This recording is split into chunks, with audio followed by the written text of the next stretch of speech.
Você está ao vivo, Ricardo Ventura, e hoje vai ser uma aula presente para você, exclusiva para você, com o Dr. Augusto Cury. Sim, daqui a pouquinho ele vai estar entrando. Eu vou primeiro aqui relembrar para você quem é Augusto Cury, que eu tenho certeza que você já conhece Augusto Cury. Em algum momento da tua vida, você já abriu algum livro dele, já adquiriu os livros dele, já se pegou pensando na vida sobre aquilo que o Dr. Augusto nos fala, nos traz há tantos anos, mais de 30 milhões de livros vendidos somente no Brasil, traduzido para mais de 70 países. Então, nós vamos ter uma aula aqui com o psiquiatra mais lido de toda a história. E ele também é psicanalista e best-seller. Então, vou ver se ele já está aqui para chamá-lo. Ricardo, tudo bem?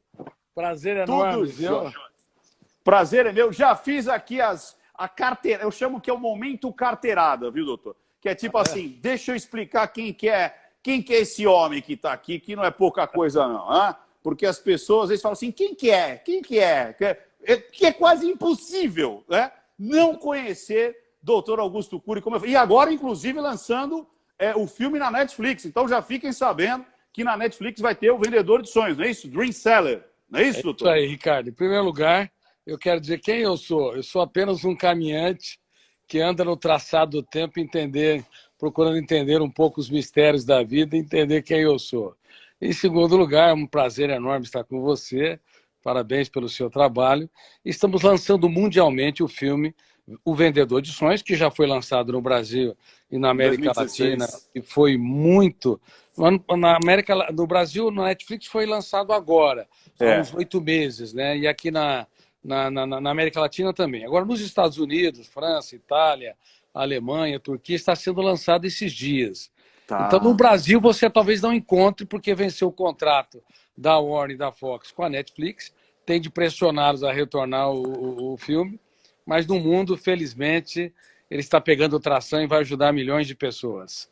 Ah, que legal, que bacana. Eu vi alguns trechinhos, só os trailers já valem muito a pena, né? Com o Dan Stuber trocando ideias ali com aquela outra pessoa que vai abrir a mente dele, né? Ele é um psicólogo extremamente renomado, mas não tinha felicidade, né? Ele estava para o mundo, ele estava para os outros, mas não estava para si, né? Eu costumo dizer, doutor, que assim, não é onde você está, nem com quem você está, mas é como você está. É isso que faz a... Mas eu quero saber de você, doutor. Antes de mais nada, me corrija se eu estiver errado, eu quero saber um pouco dessa história. Eu falo que é o popurrí da vida até chegar nos dias de hoje, para daí a gente adentrar no conteúdo. Psiquiatria, ela não tem a ver mais ali com a morfologia, com a química, com os remédios? Onde entra essa parte subjetiva? Onde entra essa parte do intocável, né? E não só a doença em si, não só o DSM, né? Não só os nomes, a coisa da academia, mas onde entra a alma? Como é que entrou a alma na vida do senhor? Bom, em primeiro lugar, é uma pergunta extremamente complexa, porque a psiquiatria vive um dilema. Até onde termina o cérebro e começa a psique? E até onde a psique é o cérebro? E até onde as emoções se relacionam com as substâncias químicas ou com os neurotransmissores, como serotonina, noradrenalina, acetilcolina, e até onde existe algo que ultrapassa os limites da física. Esse é o grande dilema. Na verdade, a tese das teses da ciência vai ser dissecar, discorrer a coexistência, a coabitação e a cointerferência entre o mundo psicológico, o mundo emocional e o mundo físico. Bom, eu tenho algumas teses que eu desenvolvi ao longo de mais de 3 décadas de pesquisas. Para mim, o cérebro era apenas o mundo psicológico e muita gente pensa ainda assim, que toda doença é um erro químico. Mas se você estudar, e deve ser corrigido quimicamente, mas se você estudar a mente humana numa perspectiva mais profunda, você vai perceber que a construtividade de pensamentos desobedece à linearidade lógica do mundo físico-químico. Não está nem prevista pela teoria da relatividade Albert Einstein e nem pela teoria da física quântica de Heisenberg e tantos outros brilhantes teóricos. Por quê? Porque a construção de pensamentos ela tem uma evolutividade, ela tem uma dinâmica que não tem precedente no mundo físico. Por exemplo, se você pega a luz, a onda eletromagnética ela tem uma velocidade estável, 300 mil quilômetros por segundo. E ela, no máximo, sofre a ação da gravidade e isso altera a sua trajetória. É por isso que Einstein ficou renomadíssimo quando abordou que, de fato, a gravidade altera a trajetória da luz. Mas ela não interrompe a trajetória da luz. No máximo, faz uma curvatura. Ela não faz um círculo, entendeu? Você pega um ácido e base, forma sal, se você pega ácido e base e você reage a essa substância, ela tem uma linearidade. Se você pega o oxigênio e o hidrogênio, eles se unem para formar água e tem uma linearidade. Agora, eu penso o que quero, quando quero, na hora que quero.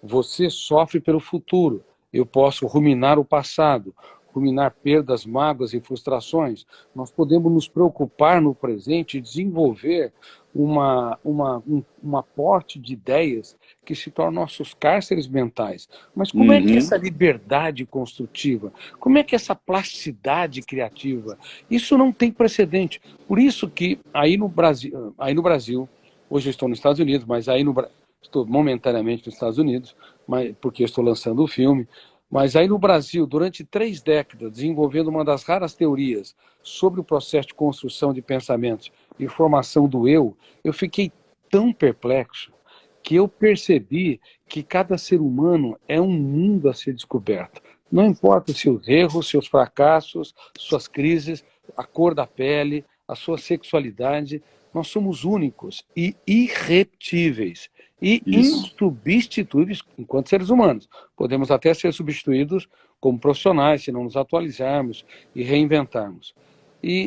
Portanto, finalizando, Ricardo, quando nós estudamos a mente humana numa perspectiva mais profunda, e eu escrevi cerca de 3.000 páginas, 2.000 páginas ainda não estão publicadas sobre o processo de construção de pensamentos, eu percebi que nós sabemos muito pouco. Somos apenas caminhantes que andam na traçada do tempo, em busca de nós mesmos. Por isso o orgulho, a arrogância e o radicalismo político, ideológico e até religioso, porque o mestre dos mestres era extremamente flexível. Jesus considerava uma prostituta uma rainha.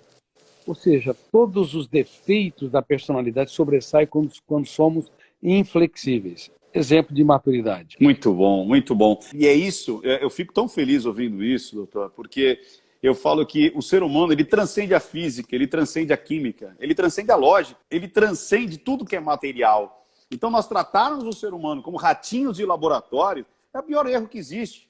Porque nós temos algo que ninguém tem no universo, que é a racionalidade. Olha que loucura, nós somos matérias que pensamos, nós somos feitos da mesma matéria da estrela, a mesma matéria da pedra, a mesma matéria de qualquer coisa que nós conseguimos olhar para a criação. Às vezes eu fico pensando... E temos a emocionalidade, né, Ricardo? É isso que eu ia chegar. A racionalidade e a emocionalidade. Exato, porque a construção do pensamento, que foi décadas pensando, o que o pensamento faz? Ele cria emoção. Ou seja, nós somos afetados por alguma coisa, externa ou interna, ou seja, tem um lampejo de insight que pode ser externo ou interno, que nos mexe com a emoção e aí cria-se algo, que pode ser algo bom, que pode ser algo ruim, que pode ser algo tenebroso, de pavor, ou de gozo, de alegria. Ou seja, é uma lógica, né?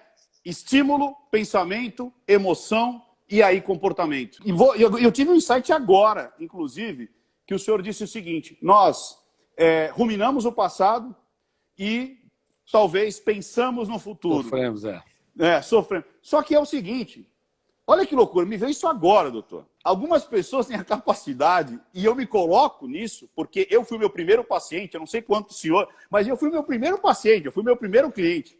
Né? As minhas loucuras, minhas agruras, eu contei em particular para o senhor que eu nasci numa família religiosa, minha mãe catequista, padres frequentavam, padres e freiras, estudei no colégio São Teodoro Nossa Senhora do Sion, aqui na Vila Maria, a minha vida inteira, fiz catecismo, fiz crisma, fiz tudo, só que com 16 anos eu falei, Deus não existe. Deus não existe, quem criou Deus foi o homem, é isso daí, eu sou científico, eu sou protocolar, porque a molecada sempre acha que manja tudo, né? Tipo assim. E aí minha mãe me botou na frente de um padre, de verdade, me trancou lá na sacristia e falou assim, conversa com esse menino. Eu saí de lá com o padre e o padre falou assim, seu filho vai ser ateu. Porque tudo para mim era carne, tudo para mim era razão.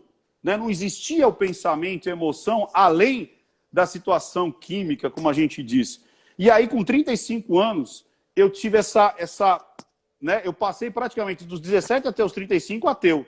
E aí, com 35 anos, eu questionava Deus. Eu falei assim, Deus, por que você não faz um grande milagre bíblico? Existem tantos milagres bíblicos. Faz um agora, no século XXI, pô.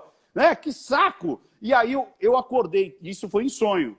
Eu acordei 3 horas da manhã, assim, parecia que eu estava saindo sei lá, da água, né? Que eu estava afogado ali. E Deus falou o seguinte, você é o meu maior milagre. E aí minha cabeça, doutor, fez assim, ó. Eu falei assim, gente, é isso.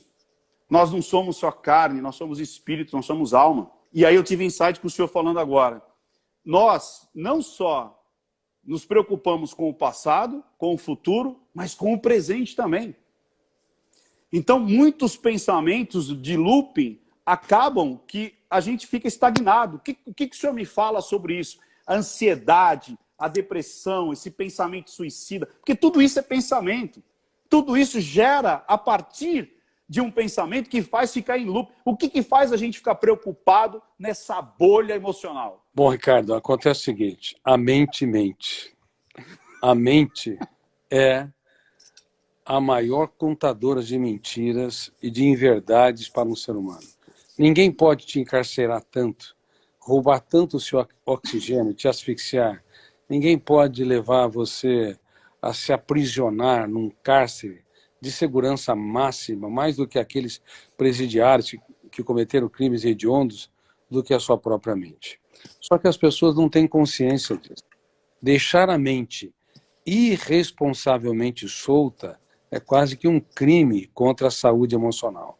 A liberdade, ela ocorre dentro da gestão da emoção, quando o eu se torna líder de si mesmo. Mas deixe a sua mente para pensar o que quiser, para antecipar o futuro e sofrer por ele, ruminar o passado e chafurdar na lama do lixo mental, perdas, mágoas, frustrações, ou deixe a sua mente desenvolver um looping de ideias sobre o presente, onde as preocupações esgotam a nossa capacidade de contemplar o belo, relaxar, namorar a vida. Se nós deixarmos, portanto, a mente completamente solta, é como deixar um carro em alta velocidade sem colocar as mãos no volante. Ou você deixar uma aeronave sem pegar no manche. No manche. E deixá-la eternamente debaixo de um piloto automático. Ela vai acabar o combustível, ela vai bater em algum momento, ela vai se colapsar.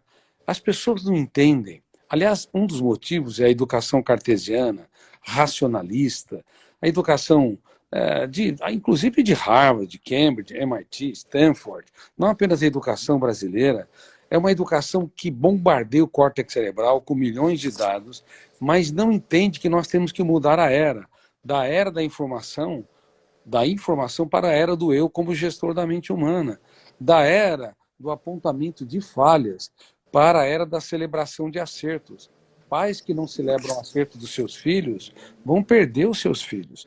Ah, mas ele é muito agitado e ansioso. Se ele é agitado e ansioso, ele vai ter momentos de calmaria que você deve celebrar. Casais que começam o seu relacionamento no céu do afeto, mas não gerenciam suas emoções para celebrar o acerto um do outro, se tornam apontadores de falhas, vão falir o seu romance por mais que comecem bem. Vai terminar mal. Começa bem, mas vai terminar num coliseu, onde nós viciamos no apontamento de erros, de falhas, no constrangimento e na necessidade neurótica de ganhar a discussão. Por isso que temos que mudar a era da educação em 2 pontos, e vou reiterar.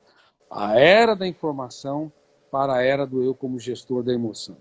E a era do apontamento de erros para a era da celebração dos acertos. Se nós mudarmos essa era, nós mudamos a educação do mundo. Mas ela está no tempo da pedra em relação a isso. Se nós mudarmos a era, nós vamos construir relações mais saudáveis, inclusive conosco. Vamos aprender a namorar a vida antes de namorar alguém. Muito legal. Você sabe que, mais uma vez, eu estou assim na redenção ouvindo sair essas palavras da sua boca, doutor, porque, sabe, essa situação de tipo, eu falo o seguinte, existe alguns tipos de mentira, e a pior mentira é a mentir para si, que foi o que o senhor acabou de dizer, a mente mente, ou seja, a gente mente para a gente, e muitas vezes a gente não percebe, porque a gente às vezes diz assim, não, ele vai mudar, ou não, tudo bem, é só hoje, ou não, tudo bem, ou eu sou feliz quando não está sendo. E eu falo da linguagem silenciosa, o quanto a gente tem que passar essa felicidade extrema da internet, da propaganda de margarina, e é como o senhor falou, gente, casais erram, filhos erram, pessoas erram. Só que é o seguinte, se ficarmos apontando os nossos tridentes, realmente vai virar um coliseu, né? Onde um tem que sair vitorioso para dizer, tá vendo, eu tinha razão. Eu gosto muito daquela frase que é o seguinte, eu não posso amar por causa de, ou seja, porque ele é bonito, porque ele é charmoso, porque ele é educado, porque ele não tem chulé, porque meu filho... Não, eu tenho que amar apesar de. Apesar de algumas coisas que eu, de repente, não me caem bem, mas essa congruência da convivência. Ninguém é perfeito. E eu falo que a internet fez assim, porque antes, como é que era a nossa vida? Né? O senhor tem quase a minha idade. Quem que sabia da nossa vida? A nossa família? O vizinho da esquerda, o vizinho da direita. No máximo. Exatamente. Hoje a nossa janela está no mundo. Ou seja, são milhões de pessoas olhando para a vida de milhões de pessoas. Ou seja, são pessoas imperfeitas, e eu me coloco nelas, querendo a perfeição do outro. Que loucura é essa? Somos imperfeitos convivendo com pessoas imperfeitas. Mas temos a necessidade neurótica de colocar as pessoas num padrão onde elas correspondam 100% às nossas expectativas. E isso é autodestruição. Você tem toda a razão. O cancelamento, né? Eu queria saber o que o senhor acha disso. O senhor como psiquiatra, psicoterapeuta, eu tenho uma teoria. Eu acho que essa política do cancelamento, ela vem de tanto que as pessoas estão sendo comprimidas a serem perfeitas, sendo comprimidas a ficarem dentro de algo que elas não querem, né? De uma roupa apertada, um sapato apertado, que quando ela vê alguém errando, ou expondo, ou falando diferente dela, é como se agora eu vou fuzilar, porque eu não posso fazer esse erro, eu não posso me permitir a pensar diferente da manada. Então, como alguém está pensando diferente, eu tenho que cancelar essa pessoa, porque simplesmente ela errou. O que o senhor acha dessa onda dos cancelamentos na internet? Veja bem, a internet virou terra de ninguém. Ela se tornou uma fábrica de operários mentais que precisam criar continuamente e precisam ter likes e mais likes. E isso furtou a liberdade numa sociedade aparentemente livre. Somos escravos vivendo em sociedades livres. E, além disso, as redes sociais gerou uma falsa impressão de que você se conecta com muitos, mas na realidade você se conecta com poucos e às vezes, o que é pior, não se conecta consigo. Se a sociedade te abandona, a solidão é suportável, mas se nós mesmos nos abandonamos, ela é intolerável. Por isso está havendo uma explosão de pessoas que se autopunem, se autocobram, com baixo limiar para suportar frustrações, pequenos problemas têm um impacto, portanto, muito grande, com a necessidade neurótica de evidência social, número 1, necessidade neurótica de poder, número 2, e necessidade neurótica de estar sempre certo.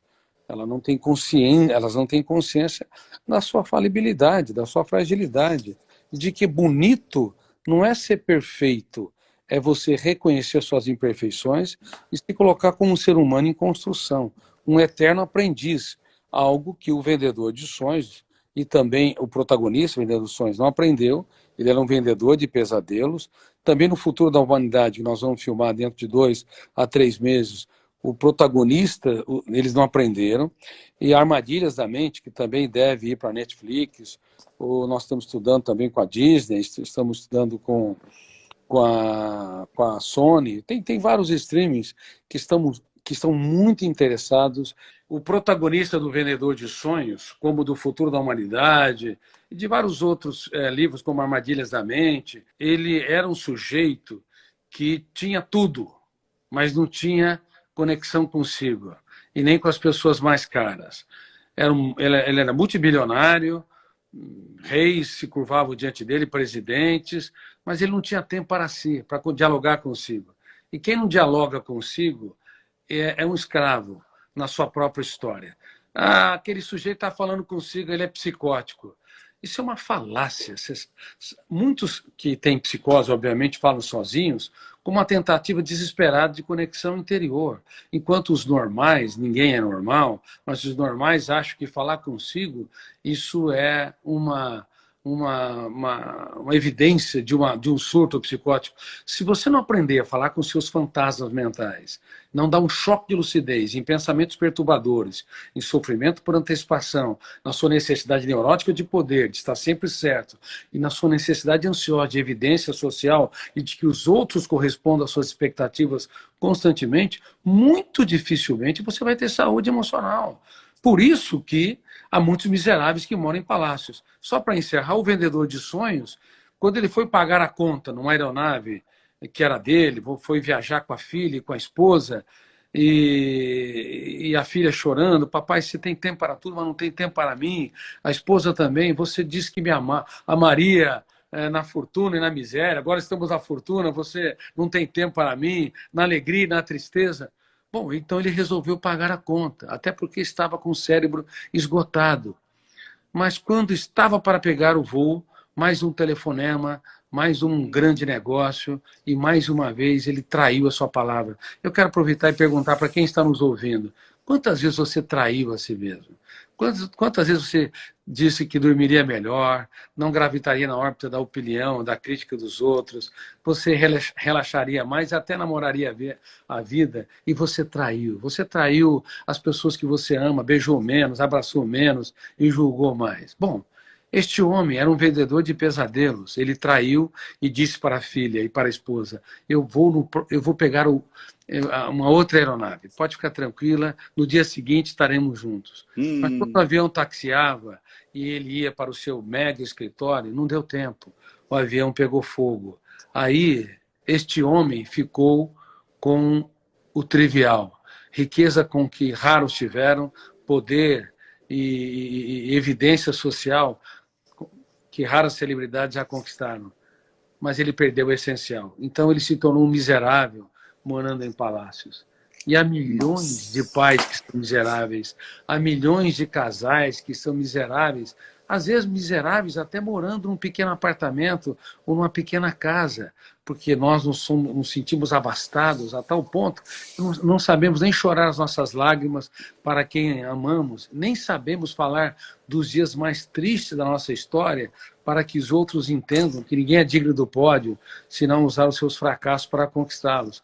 Então somos miseráveis de várias maneiras, tendo muito dinheiro ou pouco dinheiro, se nós não aprendermos a vender aquilo que o dinheiro não pode comprar: sensibilidade, afetividade, capacidade de pedir desculpas e de dar tantas chances quantas necessárias para nós e para quem amamos.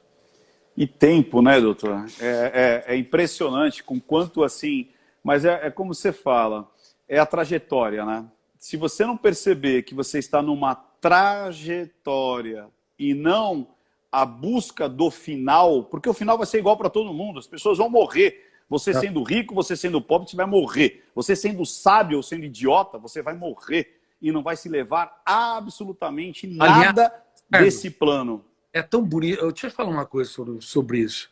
Todos os dias nós morremos um pouco. O passo que você dá não volta mais. A gota de água que cai no rio nunca retorna. Ela retorna para outros lugares. Então, se numa vida assombrosamente breve para ser vivida e dramaticamente longa para se errar, por favor, não erre com o essencial. Abrace mais, brinque mais, julgue menos. Dê risadas da sua estupidez. Dê risada das loucuras dos outros suportáveis. Porque, no fundo, se você aprender a relaxar e a fazer da vida um espetáculo único e imperdível, vale a pena viver a vida. Eu levei, doutor, 50 anos para escrever esse livro. Espero que você morra e renasça até o final desse livro. Porque eu entendi, depois de 50 anos, que se a gente morrer uma única vez, é muito triste. Ou seja, é exatamente o que você falou. Morremos todos os dias. Então, às vezes as pessoas acreditam que ela tem que levar a mesma vida a vida inteira. Mate esse protagonista que não te serve. E outra, tem muitas mortes que você não escolhe. Né? Como aqui eu conto várias mortes. Mortes físicas, mortes econômicas, mortes de negócio, mortes psicológicas. E é como o senhor disse, eu vi o senhor falando numa palestra que a gente toma banho pelo menos uma vez por dia. Alguns 2, alguns demoram 3 dias para tomar, mas a gente toma banho. A gente faz uma higiene corporal. E a gente não para fazer uma higiene mental. Ou seja, duvidar do que eu estou fazendo, questionar o que eu estou fazendo. Será que eu tenho que fazer isso? Ou por que eu não faço? O que te impede você de mudar, acordar mais cedo, fazer um exercício, comer melhor, amar mais, beijar? Olha, vamos fazer um acordo, você que está vendo agora essa live, faça algo que você não faz há muito tempo. Talvez ligar para aquela sua tia do interior que não ouve a tua voz. Talvez dar um beijo agora de língua no teu marido. Falar para o teu filho que você ama ele. Ensine algo mecânico com as mãos. Não joga galinha pintadinha, entendeu? Joga um tablet, joga um game, joga um GTA. Não! Ensine ele a fazer alguma... Faça um carrinho de rolemã nesse final de semana, criatura. Sabe? Brinque com massinha. Porque as pessoas elas estão terceirizando a sua gestão da emoção, né, doutor? Estão jogando para videogame. Exatamente, cozinhe com seus filhos. Né? Pô, ensina a fazer macarrão. Terno e gravata ou tailê, entendeu? Ou vestido longo. Seja um palhaço ou uma palhaça, entendeu? Aprenda a dançar a valsa da vida com a mente desengessada. Porque senão nós robotizamos e olha, milhões de pais chineses, suíços, franceses, brasileiros, americanos terceirizaram a educação. É muito mais fácil colocar um tablet ou um celular e não conviver com os filhos, com os estresses, com as cobranças, e não dar o direito das crianças serem crianças. Eu dou muito treinamento para magistrados. Eu falo que, infelizmente, não está na Constituição de que roubaram a infância dos nossos filhos e alunos. São infâncias roubadas no mundo todo. Por isso aumentou-se em mais de 100% o índice de suicídio entre crianças de 10 a 14 anos, antes da pandemia. Antes da pandemia. Imagine agora, na pandemia da solidão, diante do Covid-19, que é tão grave, que nós temos que usar máscaras, temos que usar distanciamento, temos que usar álcool gel, sermos responsáveis, nos vacinarmos. Só que as pessoas já viviam mascaradas antes. Elas disfarçavam os seus sentimentos. Raramente pais falavam das suas lágrimas para os seus filhos chorar as deles. Ou professores, mesmo de Harvard, da USP, de Cambridge, paravam um pouco. Olha, gente, eu vou contar aqui um dos meus fracassos, um dos dias mais tristes. Eu conto no meu livro. Quando eu tinha no segundo ano da faculdade de medicina, eu tive uma crise depressiva que foi a minha maior mestra. A partir daí, eu desenvolvi milhões de perguntas, que foi o início do arcabouço teórico. A dor forjou o pensador. A dor, se utilizar para se construir e não para se destruir, é muito importante. Mas os pais, os professores, os casais, eles não sabem se colocar como seres humanos, falíveis, frágeis, que precisam de um ombro para chorar. É verdade. Eu estou aqui em êxtase, Curi, porque a nossa mente está conectada. Porque, assim, eu assino embaixo tudo isso, assim. E às vezes eu fico achando que eu estava ficando louco. Porque nós somos criados para a gente decorar. Olha, a resposta certa, né? A gente perde a nossa criatividade, a gente perde... Cara, Santos Dumont, ele projetou e construiu o avião 14 vezes. E errou 14 vezes até fazer aquilo voar. Então, a tentativa, o erro, né, a experiência faz parte. Muitas vezes a pessoa fala, faz uma vez, dá errado, isso não é para mim. Eu não tenho jeito para isso. Seja lá o que for. Às vezes escolhe um relacionamento ruim, eu tenho o dedo podre porque eu escolhi 2, 3 ali que não... Gente, o que você fez de errado e muda, né? Santos Dumont, ele não fez 14 vezes o avião igual. Ele fez o projeto 1, deu errado. Fez o projeto 2, botou para voar no campo de Bagatelle e não voou, foi lá, fez de novo.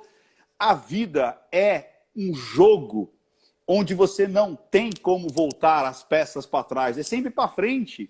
E o que é legal é você aprender esse protagonismo. Ou seja, se você for 1% melhor do que ontem, já está ótimo. Imagina onde você vai estar daqui uma semana, daqui a 6 meses, daqui a 1 ano. Só 1%, se você melhorar, se você querer melhorar. E não só ouvir. Por isso tem muita gente que vai ouvir essa palestra, doutor. Sabe o que vai fazer? Vai assim, ai, que legal, doutor Cury, é tão legal, Ricardo. Legal nada! Você tem que ir para a vida. Então pega isso que nós estamos falando e vai experimentar. Porque se você não experimentar, nada vai acontecer. Nada. Nós não somos...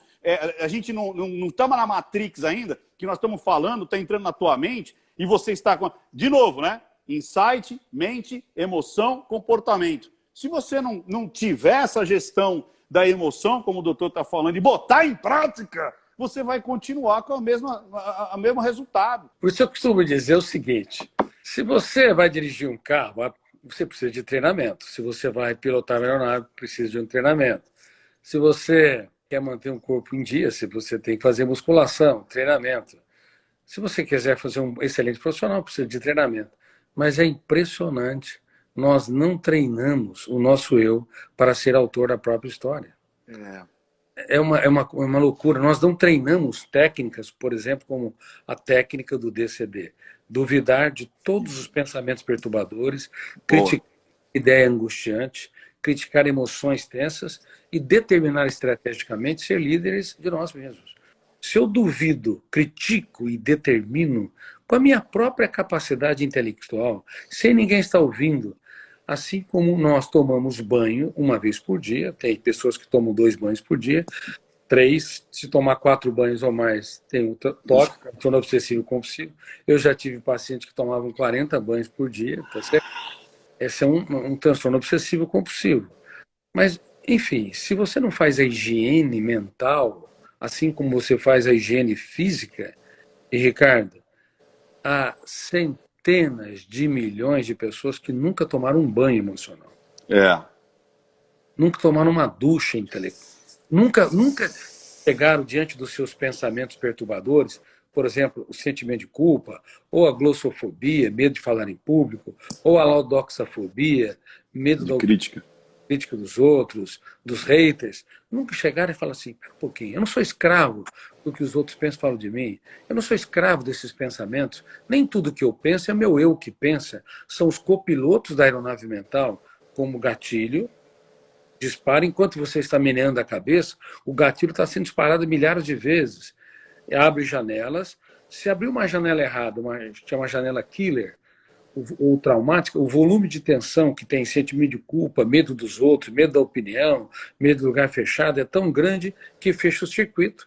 E o quarto fenômeno, o alto fluxo, ele começa a ler e reler aquela janela. E formam aquele looping que nós estamos falando sobre a primeira parte da nossa live. Então, o gatilho dispara, ele é um copiloto. Abre o segundo copiloto, janela.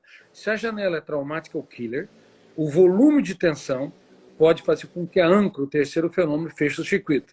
Aí gera síndrome predador-presa e o alto fluxo lei e relé. Por isso que milhões de pessoas serão tímidas a vida toda. Não porque elas não podem ser seguras, elas podem e devem, mas tem que treinar o eu, duvidar, criticar e determinar. Por isso que há milhões de pessoas que vão arrastar suas fobias, nictofobia, medo da noite, a vida toda. Medo de falar em público, como eu disse, que é muito comum, 75% das pessoas têm glossofobia. Não é porque elas não têm capacidade de ter uma excelente oratória e segurança, não, é porque o gatilho encontra a janela, a âncora estabelece um cárcere mental e o eu fica como espectador passivo assistindo o alto fluxo, que é o quarto fenômeno, lei e relé a memória. Por isso, fazer a higiene mental é um direito e um dever de cada ser humano. E é por isso que a educação mundial, mais uma vez eu digo, ela não precisa ser consertada. A educação mundial tem que ser revolucionada. Ela não pode ser cartesiana, racionalista, bombardeadora de dados, preparando as pessoas para serem robôs. Elas têm que preparar as crianças e adolescentes, como nós falamos no programa Escola da Inteligência, para pensar antes de reagir, colocar no lugar dos outros, trabalhar perdas e frustrações, aprender a, como eu disse, dar risadas de vez em quando de alguns erros nossos e dos outros suportáveis. Ah, mas eu convivo com uma pessoa muito difícil. Minha filha, ou meu filho, se você escolher uma pessoa muito difícil para viver, você não deve ser tão fácil. Por quê? Porque os semelhantes se atraem. Se ele é difícil, ou ela é difícil, ansiosa ou ansioso, ele ou ela vai ficar muito mais difícil se você não aprender a brincar, relaxar e extrair como um garimpeiro de ouro o que ele e ela têm de melhor. Como? Celebrando acertos, brincando mais, namorando a vida, dando o direito da pessoa ser como ela é. Porque quando você tira a pressão, ela começa a reescrever a sua história. Quando você coloca pressão, aumentando o tom de voz, como nós dissemos, descrevendo os erros e as falhas dos outros, o que vai acontecer é que essa pressão vai reforçar janelas traumáticas através do fenômeno RAM, o que é o biógrafo do cérebro, registro automático da memória. Por isso eu encerro dizendo, Ricardo, para que você continue, que a grande maioria dos casais piora um ao outro. A grande maioria dos pais piora os seus filhos sem perceber. Dos professores, a mesma coisa, porque estimulam o biógrafo do cérebro, o fenômeno RAM, a arquivar janelas traumáticas. Agora, começa a dizer para as pessoas, olha, eu tenho muito orgulho de você ser meu filho, ou de todas as coisas que eu conquistei na vida para sua parceira ou parceira, você é a melhor delas. Ou de vez em quando vê um charme nos defeitos deles. Quando nós fazemos assim, o biógrafo do cérebro vai arquivar janelas lights que vão neutralizar as killers. E a vida agradece, a saúde emocional ganha uma nova estatura. Muito legal. Você sabe que eu costumo dizer que, por exemplo, a pessoa que não tem dinheiro, mesmo trabalhando e conquistando, é porque ela tem um programa que ela executa desde a hora que ela acorda até a hora que ela vai dormir para não ter dinheiro. A pessoa, de repente, que está acima do peso e não quer estar acima do peso, na realidade, ela tem pensamentos, emoções, comportamentos o dia inteiro para estar em cima do peso. A pessoa que encontra pessoas ali, relacionamentos ruins, tóxicos, é porque ela faz exatamente tudo para conseguir aquilo e já está no automático, como o senhor falou. Ou seja, aquilo me afeta, eu tenho um insight, eu tenho um pensamento, eu tenho uma emoção e vou lá e faço comportamento. Por que eu tenho que fazer isso? Por que eu tenho que cumprir esses rompantes ou essa metodologia que eu criei para eu não ter dinheiro, ou para eu ser acima do peso, ou abaixo do peso, ou encontrar pessoas que não são legais para mim? Tem que fazer o DCD, ou seja, duvidar, criticar e determinar essa mudança. Exatamente. Só que as pessoas, e eu me coloco muitas vezes nela, eu me peguei, só que eu não me permiti, porque é o seguinte, as pessoas elas estão vivendo através de hashtags, doutor. Eu não sei se nos Estados Unidos está assim, mas é tudo em cima de hashtags. Se você não subir aquela hashtag e colocar essa hashtag na tua vida, você é excluído. Como assim você não apoia essa hashtag? Como assim você não apoia esse movimento? Espera aí, critique, duvide, Não existe uma resposta certa, não existe uma vida certa, não existe um estilo certo. Você vai encontrar o seu estilo e o seu protagonismo, aquilo que te faz bem. Porque se você olhar o palco do outro, você vai comparar com o seu backstage. Porque você só vê... Uma vez o Recupero falou isso, lembra do Recupero? O ministro lá o que é bom a gente fatura, o que é ruim a gente esconde. Ficou sério. E a vida é mais ou menos assim. A vida hoje da internet é o que é bonito, eu mostro. O que é feio, eu escondo. Aí a gente compara... E a gente compara a nossa cueca rasgada, entendeu? Com a cueca boxer do Gianecchini. Aí eu falo, meu Deus, o Gianecchini, ele, né? Pô, mas você não sabe que atrás daquilo que a gente não está vendo, são seres normais. E as pessoas, elas não estão se permitindo ter um pensamento, ter uma opinião, ter algo diferente com medo da crítica. Eu nem sabia que existia aquela fobia que é a doxo, né? A doxofobia. A doxofobia. Olha. É o medo da opinião dos outros, medo dos haters, a necessidade neurótica de evidência social e querer que os outros correspondam às expectativas.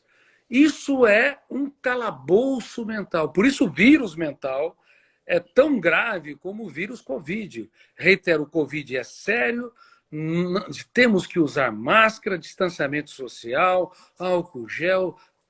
Temos de ter vacina, não apenas no Brasil, mas para o mundo todo. Democratização e uma responsabilidade dos países ricos é fundamental, mas há um vírus mental. O vírus mental é aquele vírus do radicalismo de direita, de esquerda, é o vírus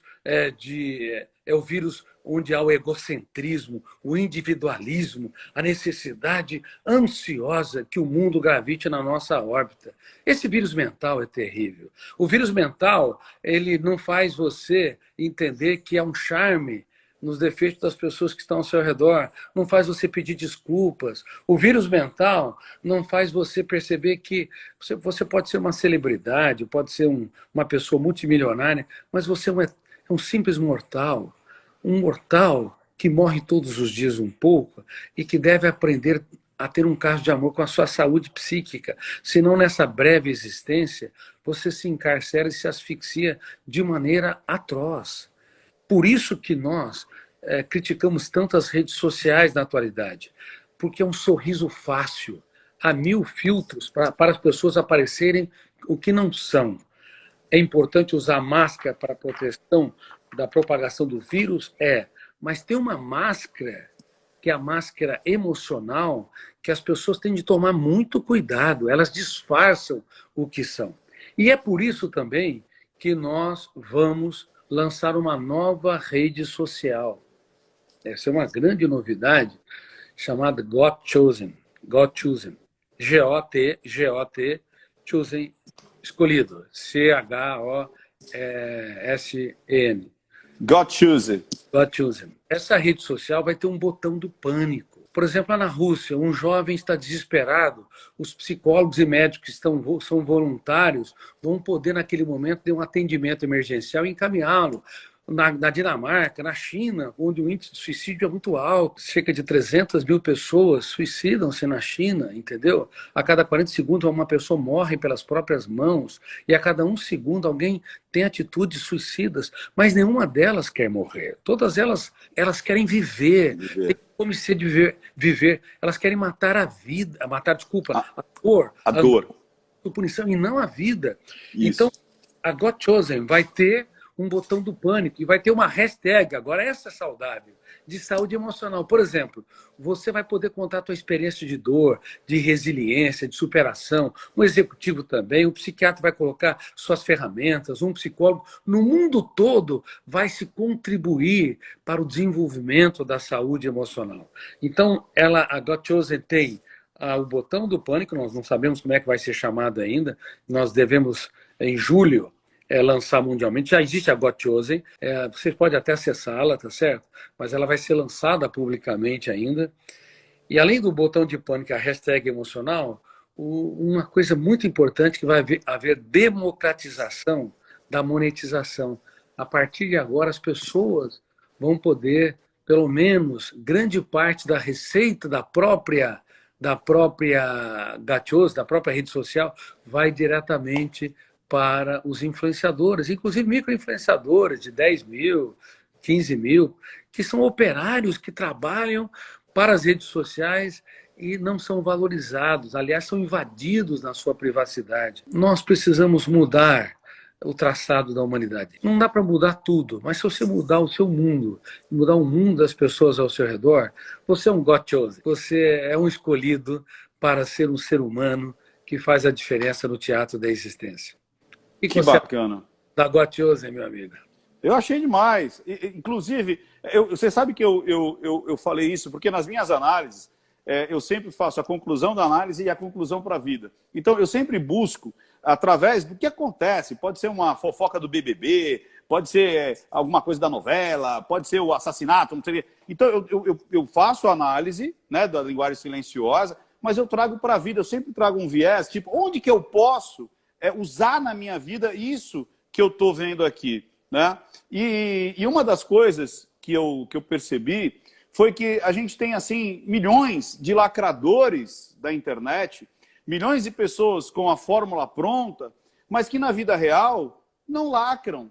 Então, eu falo, é mais ou menos esse lance dos micro-influenciadores. Peraí, você está cobrando daquele ex-BBB? Você está cobrando daquele influencer? Você está cobrando porque o outro usou um artigo diferente? Mas e você? O que ontem você fez para lacrar na sua vida? Para lacrar na vida das pessoas que te cercam? Não, mas ontem foi muito pouco. Semana passada, no último mês, nos últimos 6 meses, você quer tanto lacrar, você quer tanto vulminar regras. O que você fez de diferente para as pessoas à tua volta? Lacre na tua vida, lacre na tua família. Como eu disse, às vezes, aquele teu primo que está entrando em depressão, mas você não tem olhos para enxergar essa linguagem silenciosa. Você encontra detalhes na vida da alheia, mas em quem te cerca, você está deixando para lá. Por isso que eu falo que a linguagem silenciosa, ela tem esse aspecto, essa é minha bandeira, né? Observe o outro, entenda o outro. Muitas vezes o seu amigo está entrando em depressão e ele tem vergonha. A mentira, às vezes, é um grande pedido de ajuda, de socorro.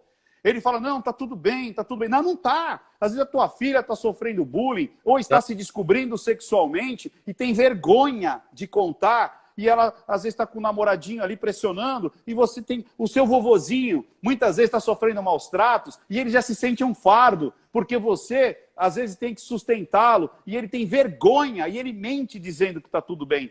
Só que a gente está vivendo Black Mirror, ou seja, as nossas emoções foram jogadas para cá, e a gente está perdendo essa noção do ser humano. Ser humano, prestar atenção no outro, prestar atenção na tonalidade de voz, no olhar, nas microexpressões, para ver o que essa pessoa de fato está sentindo, qual é a emoção que ela está tendo, além das palavras ditas. E eu falo sempre, você pode ser um grande catalisador, um grande lacrador da tua vida. Ricardo, foi uma honra ter falado com você, tá certo?